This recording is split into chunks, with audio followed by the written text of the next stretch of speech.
Good morning সবাইকে। এখন বানাবো চিকেন পাস্তা। তার জন্য কি কি নিয়েছি তোমাদের সাথে আমি শেয়ার করে নিচ্ছি। দেখতে পাচ্ছ টমেটো, ক্যাপসিকাম, বিনস, রসুন একদম কুচি কুচি করে কাটা আছে, গাজর, পেঁয়াজ আর চিকেনটাও একদম কিমার মতো করে কেটে নিয়েছি।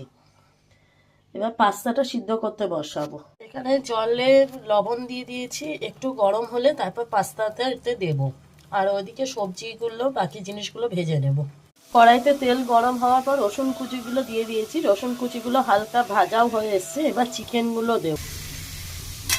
চিকেনগুলো ভাজার জন্য বসিয়ে দিয়েছি। এবার চিকেনগুলো হালকা ভাজা হয়ে গেলে বাকি সবজিগুলো দিতে লাগবে। চিকেনটা আমার অনেকটা ভাজা ভাজা হয়ে গেছে।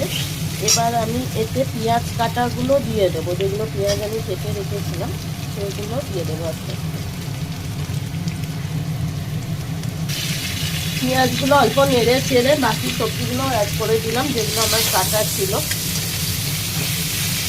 দিয়ে এগুলো ভাজার জন্য ভাজবো।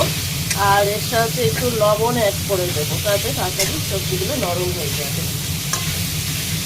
পাস্তাগুলো সিদ্ধ হয়ে গেছে। যে জলটুকু বেরিয়েছে সেটা এবার ছেঁকে নেব। এই পাস্তাটাও নুন দেওয়া আছে, তাই জন্য সবজি ভাজার সময় বেশি নুন দিইনি। সবজিগুলো ভাজা ভাজা হয়ে আসায় এবার টমেটো সস দেব। আর দেব গ্রিন চিলি সস। সিদ্ধ করে রাখা পাস্তাগুলো দিয়ে, সবজি দিয়ে, চিকেন দিয়ে সব মিশিয়ে নিয়েছি। Almost complete. এবার নামিয়ে নেব এটা।